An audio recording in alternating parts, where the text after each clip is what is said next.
Hey there, SnapFlash fam, a historic moment for Botswana's military and national pride. For the first time ever, the Botswana Defence Force has a 4-star general at its helm.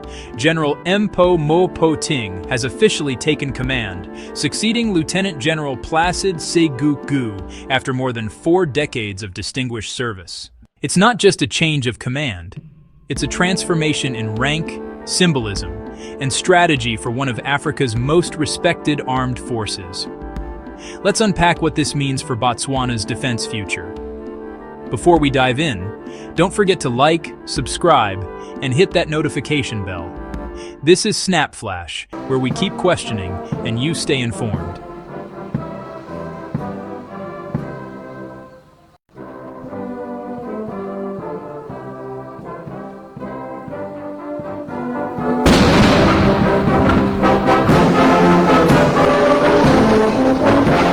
The transition became official today, marking the end of an era for Lieutenant General Segokgo and the beginning of a new chapter under General Mophuting. Segokgo's leadership was defined by professionalism and service, guiding the BDF through regional missions like Mozambique's SAMIM operation and strengthening cooperation across Botswana's security organs. In his farewell, Segokgo called his journey a life of transformation, praising the force for its discipline, compassion, and patriotism, reminding troops that service is the highest honor of citizenship.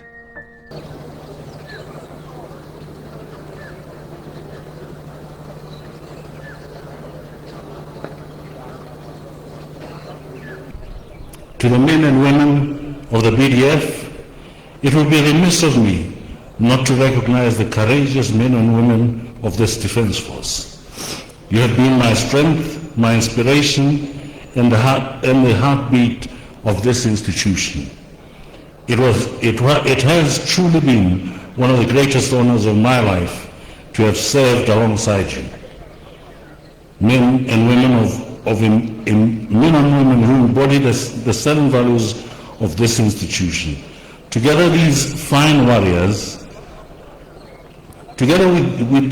warriors, we have confronted challenges, celebrated successes, and overcome hurdles that tested our resolve, yet forged lifetime bonds. All this out of the love of our country and its security. You have inspired me in every day with your selflessness and your willingness to put the nation above self. I will forever remain proud to have been counted amongst you. One notable effort that will forever remain etched in my memory is the spirit of selflessness and benevolence you demonstrated during my command. Through your collective goodwill and sense of national duty, you, the members of the Defence Force, personally raised 10 million pula, which was donated to the National Pandemic Relief Fund. This singular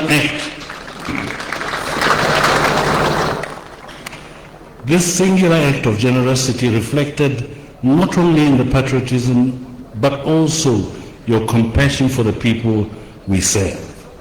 It was a proud and humbling moment for me as commander.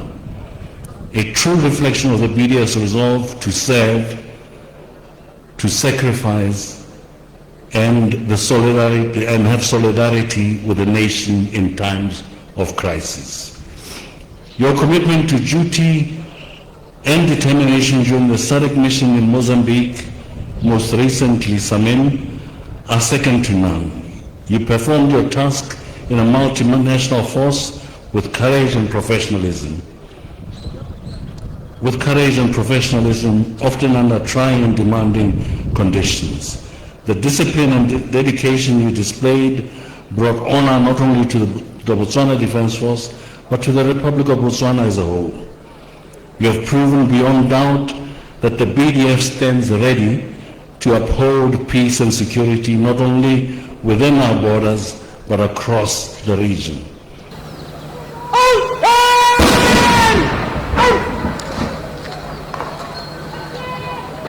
Then came General Mophuting, a career soldier, diplomat, and scholar, stepping up as Botswana's first ever four-star general. His appointment represents a leap in both institutional stature and international alignment. In his first speech as commander, Mophuting called it a Rubicon moment, pledging loyalty to the Constitution and emphasizing the BDF's role as both shield and steward of the Republic. His vision rests on 5 pillars: leadership reform, modernization, justice, strategic development, and fiscal discipline. As I take command of the Botswana Defence Force, I'm guided by a clear vision, one that aligns with our national aspirations and the evolution and the evolving character of warfare. To translate that vision into action, I've established 5 strategic priorities that will define my tenure and chart the course of our future. First, we shall strengthen command structures and leadership relationships. Leadership must inspire, not intimidate. Command must be clear, responsive, and rooted in trust. We will rebuild confidence in the chain of command, nurturing mentorship, professionalism, and unity across all ranks. Second, we shall continue to modernize and expand our defense capabilities, resource permitting. But modernization must be people-centric. Our greatest asset is not machinery. It is the men and women who wear the uniform of the Republic.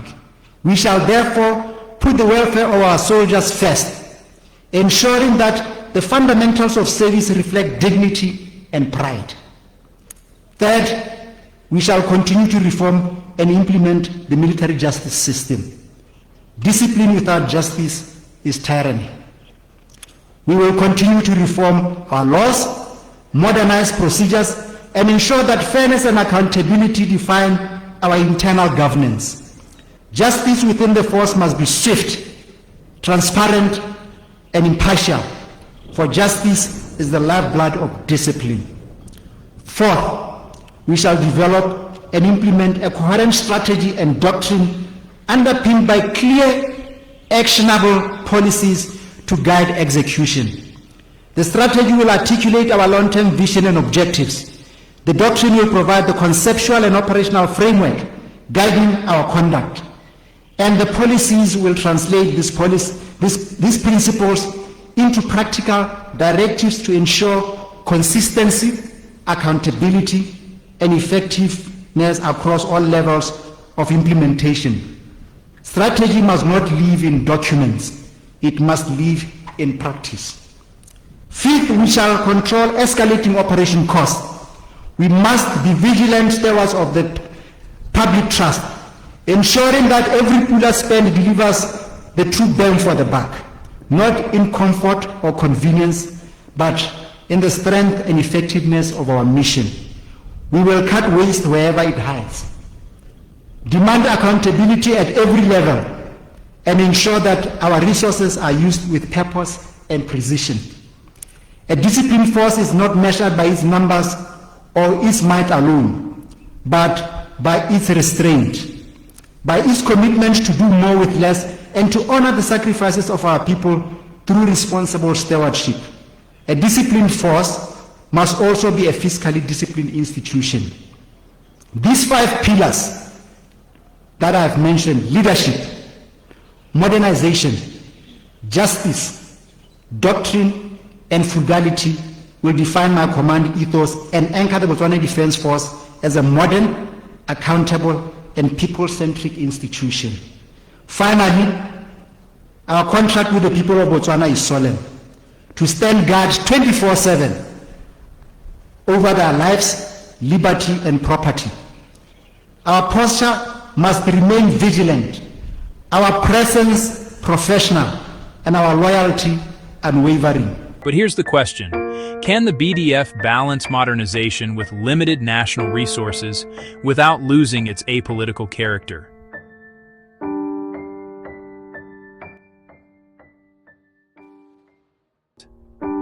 What's your take? Drop your thoughts in the comments and remember to like, subscribe, and hit that bell to stay up to date with Botswana's evolving defense story. From Lieutenant General Segokgo's salute to General Mophuting's first command, this transition marked more than a leadership change. It reaffirmed Botswana's covenant of peace, professionalism, and patriotism. As Mophuting put it, the greatness of a nation lies not in the might of its armies, but in the unity and integrity of its people. This is SnapFlash. Keep questioning, stay informed.